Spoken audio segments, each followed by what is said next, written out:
दोस्तों नमस्कार। सब कुछ तो ठीक है, फिर गड़बड़ी है कहां पर। देश की अर्थव्यवस्था कुलांचे मार रही है। प्रधानमंत्री मोदी की छवि अंतर्राष्ट्रीय तौर पर स्थापित हो चुकी है। भारत के भीतर कॉरपोरेट के वारे न्यारे हैं। इस देश के भीतर में बेरोजगारी कोई मुद्दा बचा नहीं। इस देश के भीतर में असमानता हो या मुश्किल हालातों के बीच चुनाव आयोग भी कटघरे में खड़ा किया जा रहा हो, लेकिन सरकार बेफिक्र है। और बेफिक्री का आलम यह है कि जब इस देश में कोई मुद्दा ही ना हो और जिन मुद्दों के आसरे इस देश में सत्ता पलटती हो, उन मुद्दों पर इस देश की मीडिया का ध्यान ही ना हो, और इस देश के भीतर में सुप्रीम कोर्ट में जो भी महत्वपूर्ण मामले एक के बाद एक दस्तक दे रहे हों, हर मामले पर फैसला सुरक्षित रखने में अब सुप्रीम कोर्ट भी रिकॉर्ड बनाने की दिशा में बढ़ चुका हो, तो फिर बचा क्या और मुश्किल हालात कौन से हैं। अब इन मुश्किल हालातों के बीच में एक क्षण के लिए जरा यह सोचिए, इस देश के उपराष्ट्रपति रहे जगदीप धनखड़ एक दो दिन नहीं बल्कि 53 दिनों के बाद सार्वजनिक तौर पर नजर आते हैं। यानी पब्लिक अपीयरेंस 53 दिनों के बाद होता है। लेकिन 53 दिनों के बाद भी जब वो पब्लिक अपीयरेंस देते हैं तो उस वक्त किसी विपक्ष के नेता, किसी सरकार और सत्ता के करीबी, किसी भी नौकरशाह, किसी भी अधिकारी कोई संवाद नहीं बनाते हैं। उनके बगल में इस देश के कद्दावर नेताओं की कुर्सी लगी है, उस पर वो बैठे हुए हैं। और एक लाइन से जो तमाम नेता इस वक्त प्रधानमंत्री मोदी के कैबिनेट के हैं और देश को संभालने वाले हैं, वो पहली कतार में नजर आते हैं। उन सब के बीच देश के उपराष्ट्रपति रहे जगदीप धनखड़ भी नजर आते हैं, लेकिन वह किसी से कोई बातचीत नहीं करते। इस देश के भीतर मुद्दा नहीं है। इस देश के भीतर में संवैधानिक संस्थानों का महत्व नहीं है। इस देश के भीतर में संविधान द्वारा मिली गई जो ताकत आम जनता को है, सवाल उसको लेकर भी है। और नया सवाल यह है, क्या वाकई इस वक्त देश के उपराष्ट्रपति रहे जगदीप धनखड़ जब पब्लिक अपीयरेंस में नजर भी आते हैं तो कुछ ऐसा नहीं लगा जैसे किसी को पिंजड़े में बंद रख लिया गया हो और उसके बाद उन्हें कहा गया हो, जाइए दाना चुग लीजिए लेकिन वापस पिंजड़े में आ जाइएगा। दिल्ली, देश की राजधानी, जहां पर उपराष्ट्रपति धनखड़ गरिमा के साथ जिस सेंट्रल विस्टा द्वारा बनाई गई बड़ी इमारत में रहे, वो रहे जरूर लेकिन उनसे कोई मुलाकात नहीं कर पाया। हफ्ते भर पहले वो चले गए वहां से छतरपुर। यह भी दिल्ली का हिस्सा है और अच्छा हिस्सा है, घना इलाका है। यहां पर बड़े बड़े फार्म हाउसेज हैं। उसी में से एक फार्म हाउस जो हरियाणा के एक पॉलिटिशियन चौटाला उनका है, उनके फार्म हाउस में चले गए, लेकिन किसी से कोई मुलाकात नहीं, किसी से कोई संवाद नहीं। इस दौर में तो किसी ने यह मान लिया कि दरअसल वह बीमार थे और बीमारी अवस्था में उन्होंने पद छोड़ा जो बकायदा उन्होंने लिख कर दिया था। तो 53 दिनों के बाद वो एकदम से फिट, ना सिर्फ फिट बल्कि उनकी रीढ़ की हड्डी भी एकदम सीधी और स्पष्ट खड़ी थी। वो झुके नहीं थे, वो तने हुए थे। कोई शिकन पता नहीं माथे पर हो या ना हो, या जहन में चल रहा हो या ना चल रहा हो, लेकिन उन्होंने कोई संवाद किसी से नहीं बनाया। वो आए फिर चले गए। उन्होंने कार्यक्रम को देखा और फिर चले गए। वो पत्नी के साथ आए थे, किसी ने कोई बात नहीं की, लेकिन उनके चेहरों को पढ़कर बहुत चीज कही जा सकती है। और शायद भारत के इतिहास में, राजनीतिक इतिहास में यह भी पहला मौका होगा जब भरी सभा में देश के पूर्व उपराष्ट्रपति बैठे हों और कोई संवाद बना ही ना रहा हो और वहां पर बैठे प्रधानमंत्री का चेहरा तना हुआ है। हल्की मुस्कुराहट के साथ देश के गृहमंत्री बैठे हैं। प्रधानमंत्री के साथ निकटता या करीबी दिखाते वक्त सिर्फ अमित शाह ही नहीं बल्कि राजनाथ सिंह हो, जेपी नड्डा हो, एक पूरी कतार आप खुद देखेंगे, हम दिखाएंगे आपको। उस कतार को देखिए, समझिए, पढ़िए और उन सबको पढ़ते वक्त एक बात जहन में रखिए कि 2 महीने पहले ये देश के उपराष्ट्रपति थे और अभी तक इनकी जुबान पर कोई शब्द नहीं आया है। तो फिर वो कौन सा शब्द था जो 53 दिनों पहले जब उनकी जुबान पर आया तो प्रधानमंत्री बौखला गए, देश के गृह मंत्री बौखला गए, और एक झटके का मतलब यह होता है सिर्फ 2.25 घंटे का वक्त लगा था, यानी 120, 130, 135 मिनट के भीतर सब कुछ हो गया।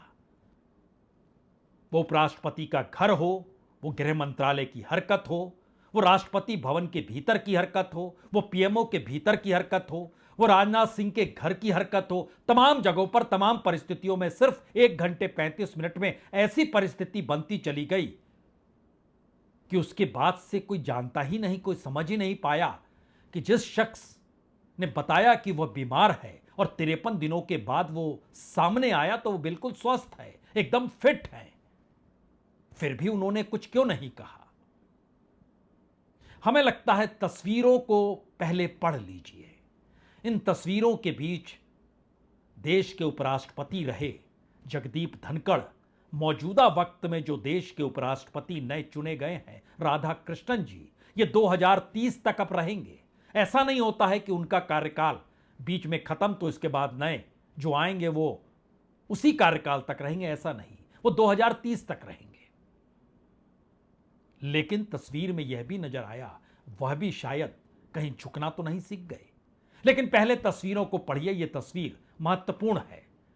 महत्वपूर्ण इसलिए है क्योंकि इर्द गिर्द देश के सबसे ताकतवर लोगों की मौजूदगी है और प्रोटोकॉल के लिहाज से और इस देश के संवैधानिक प्रोटोकॉल के मद्देनजर उपराष्ट्रपति का पद और कद दोनों दूसरे नंबर पर होता है। रिटायरमेंट के बाद भी उनकी हैसियत कम नहीं होती है।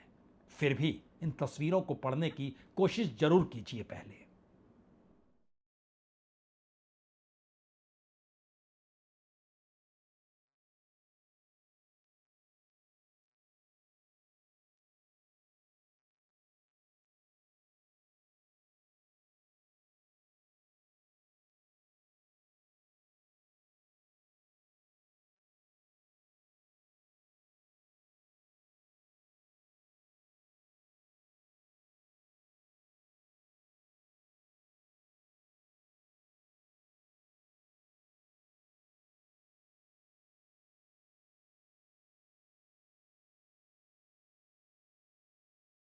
आपने इस तस्वीर को पढ़ा, प्रधानमंत्री के चेहरे पर तनाव क्यों?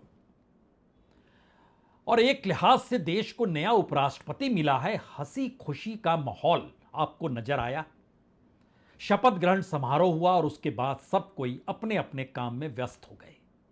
प्रधानमंत्री भी अपने काम में व्यस्त हो गए और प्रधानमंत्री कई बरस के बाद मणिपुर कल जाने वाले हैं। वही मणिपुर जहां पर हिंसा का ऐसा नजारा पूरी दुनिया ने देखा कि रूह तक कांप गई। महिलाओं के साथ जो कुछ हुआ और जो राजनीतिक प्रयोग मणिपुर के भीतर किया गया, उसमें वहां के आदिवासी, वहां के ईसाई या इन सब के बीच धर्म परिवर्तन की परिस्थितियों को राजनीतिक मुद्दा बनाने वालों की पूरी एक लंबी राजनीतिक वैचारिक कतार प्रधानमंत्री कल वहां पर जाने वाले हैं। और प्रधानमंत्री मणिपुर जाएंगे तो बहुत दिनों के बाद जा रहे हैं, वहां जाकर बहुत सारे वो ऐलान भी करेंगे। जब इन बातों का हम जिक्र कर रहे हैं तो बार बार जहन में एक ही सवाल आता है, आजादी। आजादी का मतलब तो यही होता है कि कोई भी शख्स खुले तौर पर अपने आप को बयां कर पाए। लेकिन फिर से लौट आइए उसी माहौल में जहां से बात शुरू हुई थी। और यह इसलिए भी जरूरी है क्योंकि देश को मिले नए उपराष्ट्रपति और जिन उपराष्ट्रपति के इस्तीफे के बाद या उनकी तबीयत बिगड़ने का जिक्र होने के बाद उन्होंने इस्तीफा दिया, दोनों का आमना सामना भी हुआ। जाहिर है जगदीप धनखड़ अगर इस्तीफा नहीं देते तो राधाकृष्णन जी उपराष्ट्रपति नहीं बन पाते। लेकिन फिर अगला सवाल वहीं पर आकर खड़ा होता है, क्या इस दौर में सरकार के द्वारा किए गए कार्यों की बेचैनी सत्ता में बैठे हुए लोगों के जहन में इतनी ज्यादा हो चुकी है कि एक प्रतिक्रिया सिर्फ और सिर्फ उपराष्ट्रपति जगदीप धनखड़ ने पद पर रहते हुए दी और उनका पद चला गया। एक लंबी कतार आपको वाकई दिखाई देगी। जो आप सोचते होंगे उससे पहले ऐसा नहीं है, राजनाथ सिंह पहले मंत्री नहीं रहे, ऐसा भी नहीं है नितिन गडकरी पहले मंत्री नहीं रहे, ऐसा भी नहीं है कि जेपी नड्डा की इससे पहले पहुंच पकड़ नहीं थी 2014 से पहले, ऐसा भी नहीं है कि इस दौर में जो मंत्रिमंडल और इस देश के भीतर में बड़े नेता हैं वो पहले थे ही नहीं, ऐसा नहीं है, हर कोई था। लेकिन इस देश के भीतर में हर उपराष्ट्रपति पद के शपथ ग्रहण समारोह के बीच मौजूदगी हंसी ठहाके के अलावे बाकी सब कुछ है। एक खामोशी सी है, एक डर सा है। और यहीं से एक सवाल खड़ा होता है, क्या वाकई सत्ता के भीतर वही पुर्जे काम कर सकते हैं जो मौजूदा राजनीतिक सत्ता को बनाए और टिकाए रख सके और उनसे कोई सवाल नहीं पूछे, और सवाल अगर पूछे भी तो वह भी उनके शरीर पर सिर्फ और सिर्फ एक प्रेम पूर्वक खुजलाने की परिस्थितियां हों। लेकिन ऐसा फिर क्या था जहां पर इस बात का जिक्र हुआ कि जगदीप धनखड़ ने कुछ सवाल ऐसे खड़े कर दिए, लेकिन सवाल एक और है।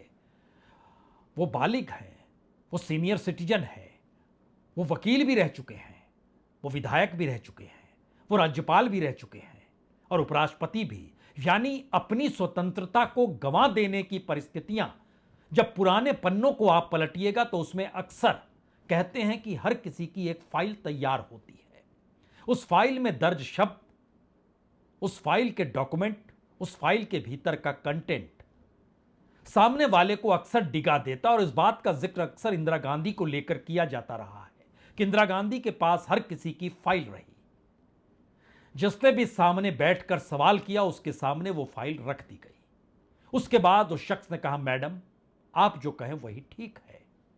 लेकिन यहां तो सर आप जो कह रहे हैं वो ठीक है, इसकी नौबत ही नहीं आई। लेकिन फिर भी एक दूसरी तस्वीर भी देखिए। यह तस्वीर बड़ी मायने रखती है।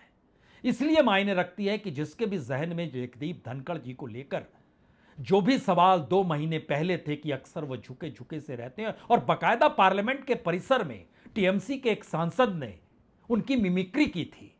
कौन भूल सकता है इस बात को लेकर।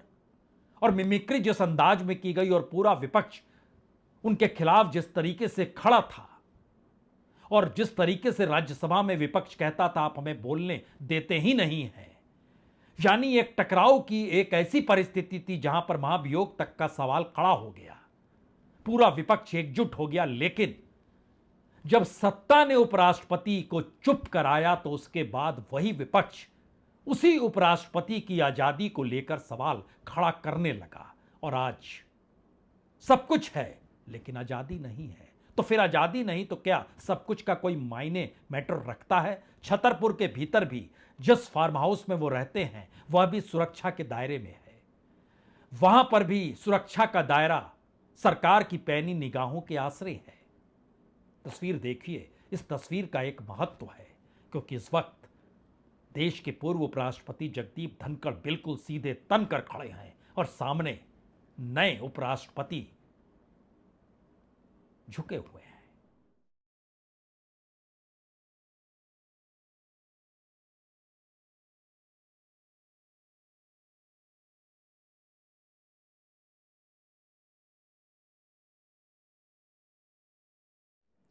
इस तस्वीर को ध्यान से देखा आपने?